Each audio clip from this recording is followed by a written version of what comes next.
All right, cool. So, Warren Spector. Let's start off with just some basic questions. What is Thief to you? Thief to me is it's a little bit of a labor of love. It's an opportunity to honor the wonderful work that happened at Looking Glass before that studio went away.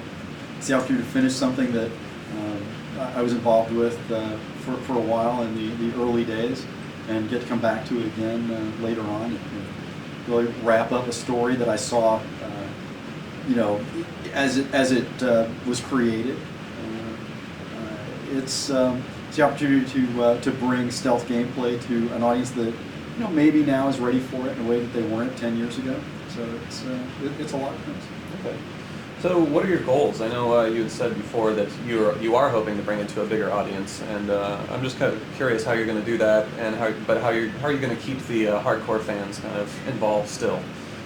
It's an interesting challenge finding ways to refine the experience for the existing fans, for the hardcore fans of Thief, and yet grow the audience, bring it to a whole new group of people who may never have heard of Thief 1 and Thief 2.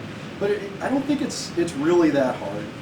Fundamentally, Thief is a very simple game at its heart. It's it's a small tool set, richly simulated world.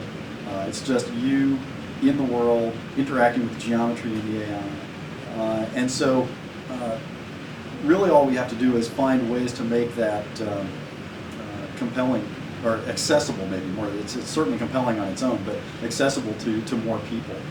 And that just means training them a little better. It means making sure the UI is tuned as effectively as it possibly can be.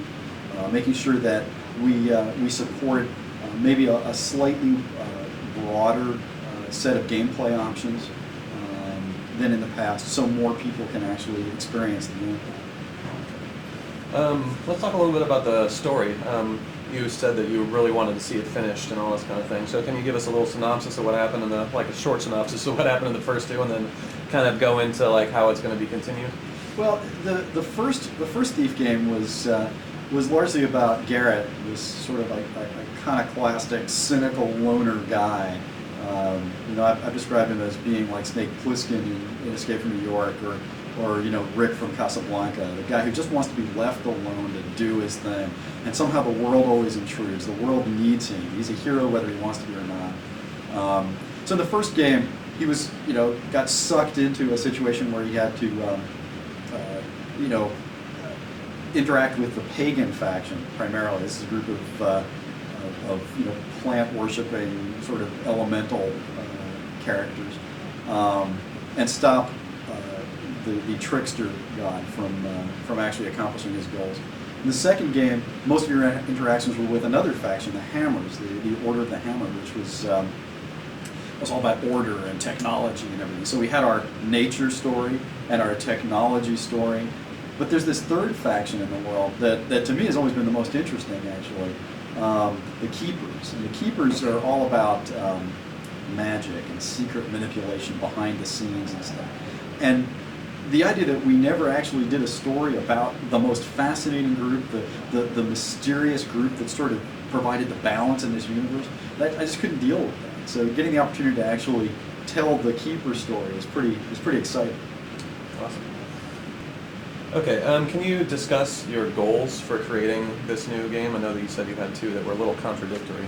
The two main goals for the new Thief game, Thief Deadly Shadows, were to honor the legacy of Looking Glass, both from a gameplay perspective and a story perspective, and at the same time to broaden the audience, to broaden the appeal of the game.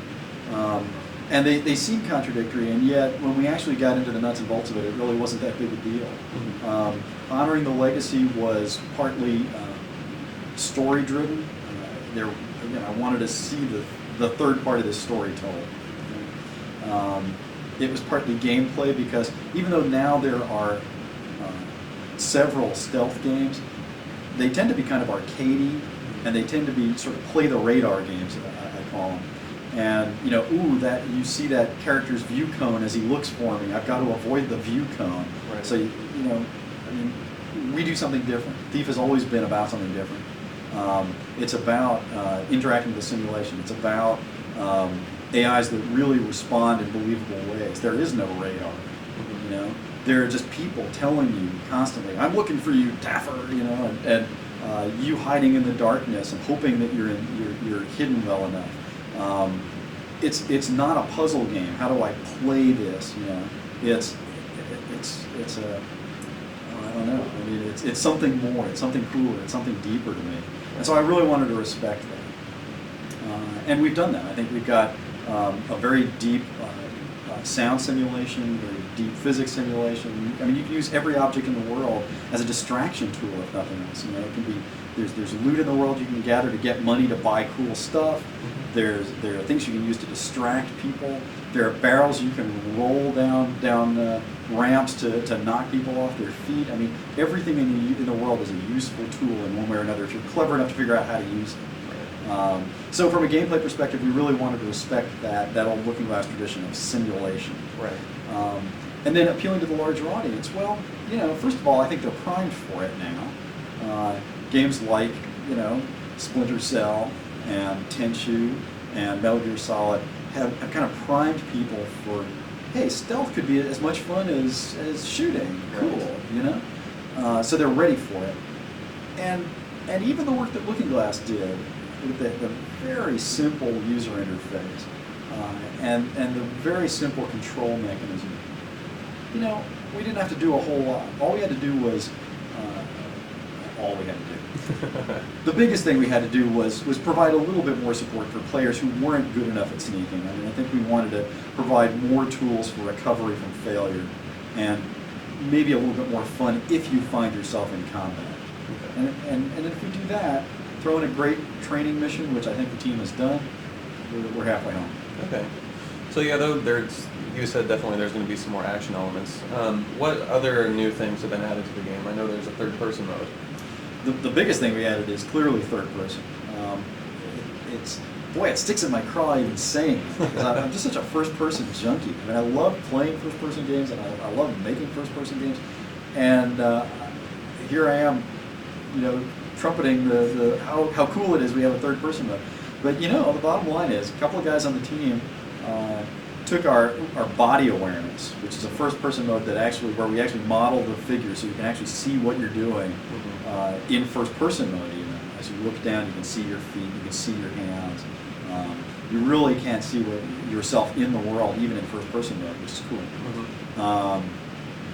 But they just took that and packed it in this third-person mode and made me sit down and play it. And it really does add something to the experience. It's cool when you see Garrett, you know, hugging a wall. And it's cool when you see him fade into the shadows. And it's cool when you see him crouch to move silently. And so it really does add a lot to the experience. Right. The cool thing about third person though is we fully support both first and third. I don't know if any other game does that, but there's literally no difference in the game other than your viewpoint between the two modes. It's just, where do I want to be right now? It's such an ion storm thing. I can't believe I ever resisted it. It's every player gets to tailor the experience on the fly, switching back and forth however he or she wants, you know, to meet his or her own needs. It's perfect. One of the other big new things that you added, which I'm actually pretty excited about, is the new city environments where you get to run around and actually kind of have a GTA-ish experience, you know. Can you talk a little bit about that? The city sections are another big addition to the game. They bring something new to the Thief series that, you know, I think it actually lacked before. In the past, Garrett was this guy who stole things to save the world. It was all about mission. And so you never really, let me not speak for myself, I never felt like I was actually a thief. And so now what we've got is, between missions, you go back to the city section. So you can go back to your apartment. You can decide whether you want to earn more money to buy cooler equipment by breaking into apartments. You can decide if it's worth being spotted by the city guard to steal a purse from someone just walking on the street. So again, very ion stormy thing to do, and we should have been doing this all along. you get to pick the pace of play. If what you want to do is just go from mission to mission to mission in that typical traditional thief fashion, you can just go from mission to mission to mission. But if you want to go and collect all the cool goodies and see everything and have the money to buy cool stuff to take with you in your missions, then you get to explore this city at your own pace. That's a nice addition. You feel like a thief for the first time, I think, in the Thief series. Okay. And one of the neat ways I thought that you were kind of bringing it all together was actually that Garrett doesn't talk to any of these people in the city. He just kind of overhears things and reads things and finds out where to go. Can you talk a little bit about the quote mission structure of the city area? Garrett is, it really is a loner. I mean, he doesn't interact with a lot of people. He doesn't want to interact with anybody. And so, both in the missions and in the city sections, he's kind of apart from everybody else, and he overhears things. He can hear people talking in a bar about a valuable item that's hidden in someone's apartment, or he can hear about a guy, who's going to be walking down an alley to his place of business, later that night. And so you listen. You're kind of an eavesdropper. There's a real element of transgression in Thief that I love. I mean, big word, but it's about you being places you're not supposed to be, hearing things you're not supposed to hear, and then deciding how you're going to interact with them. Well, Garrett's a thief. Most of the time he, gets behind somebody with a blackjack and steals their purse. But it's cool. You get to overhear this stuff, and that's how a lot of the story is communicated. That's how a lot of the side missions are communicated to you. And that's a large part of how the world tells you how you're doing too. I mean, the overheard conversations are a huge part of what makes Thief feel like Thief. Right. Okay. Well, let's talk a little bit about the main missions, like actual story-based missions. You said that Thief has always been a much more focused kind of game than Deus Ex was, just because basically you're about stealth and like stealing stuff and finding out these things and staying in the shadows. But you have added this new level of combat to it where it's possible to actually go through and kill people and survive. Possible, but hard. How are you balancing the missions, and are there multiple routes through a mission to get to your goal? The Thief has always been a game where you weren't forced down a single path. It's the geometry is interconnected and sort of 3D enough that you've always been able to explore and find different ways to access areas on the maps. So that hasn't changed at all. We're building, we call it small but deep spaces. That's what System Shock is about. That's what Thief is about. That's what Deadly Shadows is about. So there'll always be a variety of ways you can go.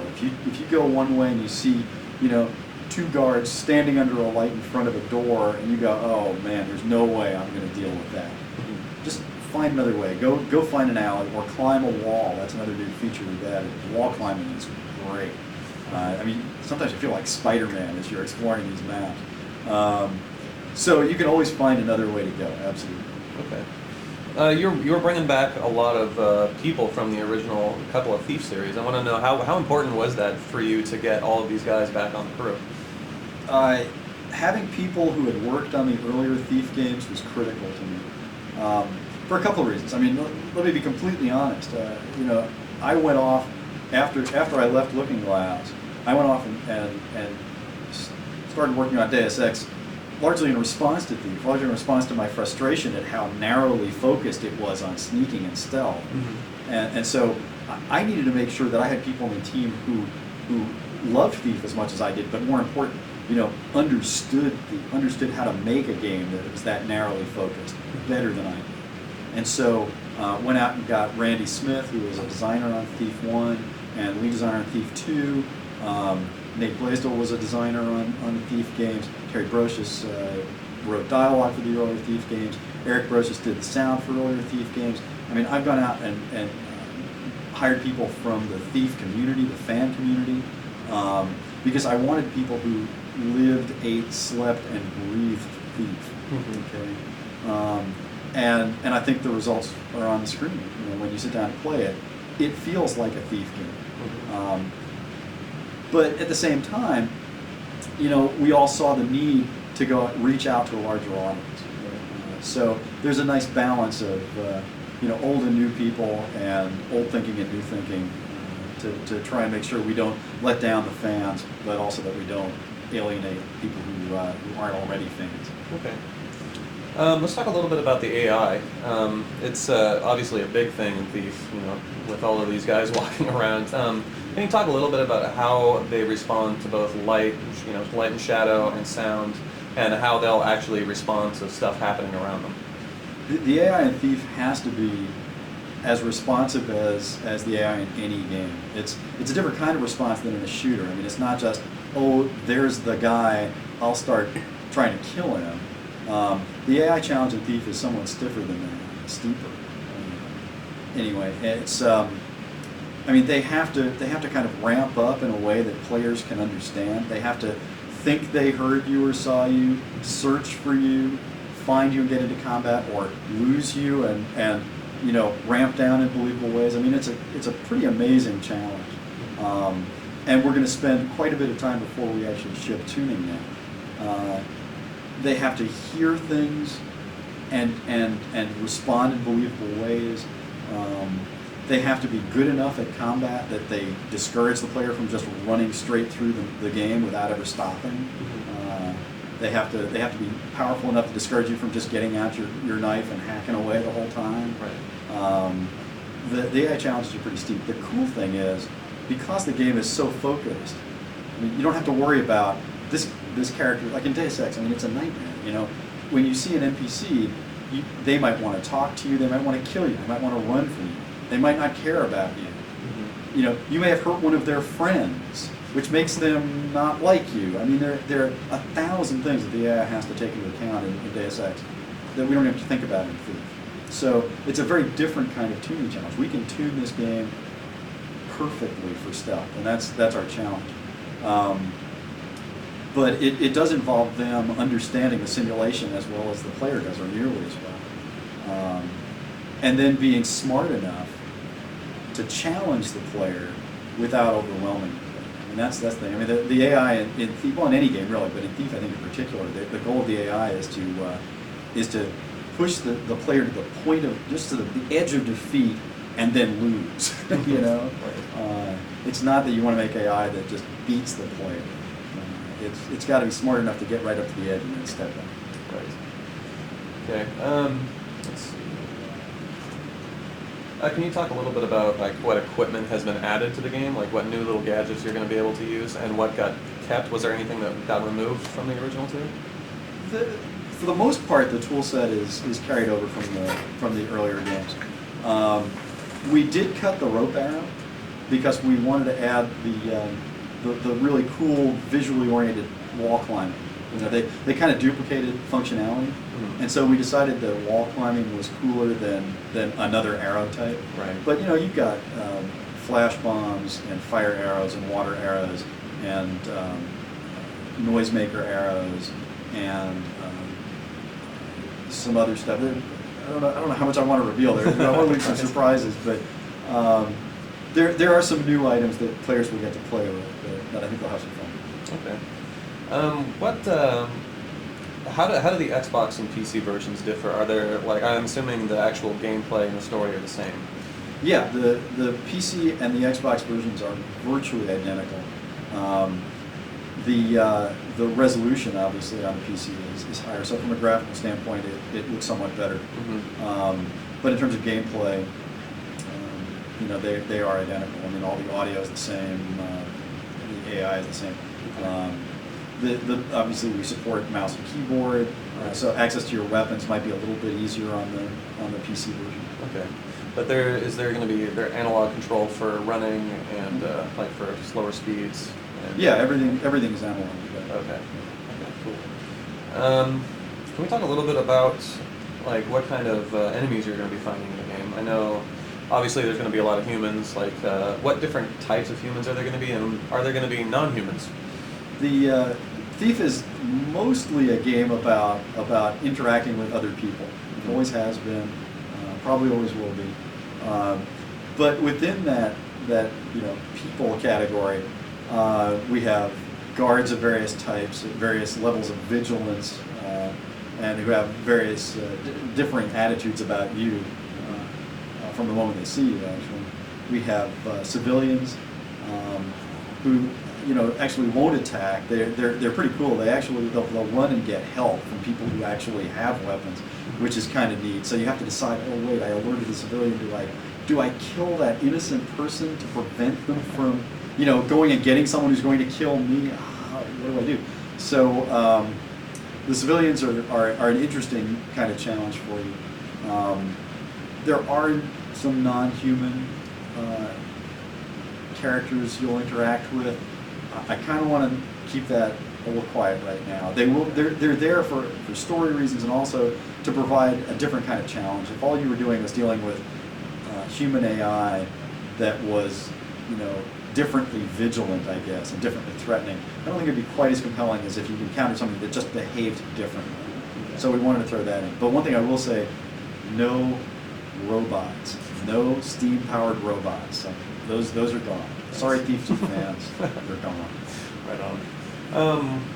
Lastly, let's talk a little bit more about stealth elements. I know that you can obviously hide in shadows, and the little light meter is back again to help you with that. And in third-person mode, you can see the glow from the light to see if you're actually there. But what other things are you going to have to worry about, like bodies on the ground, blood pools, those kinds of things? The AI in Thief is tuned to notice all sorts of stuff. If you leave bodies lying around, they're going to see it. If you leave blood pools lying around, they're going to see it. They're going to go into search mode, and the more vigilant among them are going to find you. So we've given you tools. I mean, you can pick up the bodies and move them. We've given you tools to clean up blood spills if you want to take the time, but that's the trade-off. While you're cleaning stuff up, you're exposed, so you won't do that. You can block light sources by moving things in front of them. You can close, the shutters to prevent light from spilling into a room. You can douse the lights. You can relight torches. I mean, the lighting is hugely dynamic, and the AI is already, even though we're still in the tuning phases, is already very good at noticing changes in the lighting. There are guards that walk around with torches. That adds a whole new element to the game when these guys are actually changing the nature of the light in the world. But is it worth it to try to douse their torch, which will immediately alert them that something's going on, but it'll put you in the dark? I mean, there are a lot of decisions you have to make. Again, very small tool set in Thief, but a very richly simulated world. So the player has a lot of freedom to create his or her own experience. Okay. Finally, do you have any concluding remarks you'd like to give to the audience? Yeah, I guess the only thing I haven't said already is I hope. I don't know how to put this. We really are working very hard to create a genuine stealth simulation, not a stealth game per se, not a stealth arcade thing. And I hope players enjoy it. I'm really committed to the sort of immersive simulation stuff that we do at Ion Storm. I clearly want to keep appealing to the core audience that we've always had. I love those guys.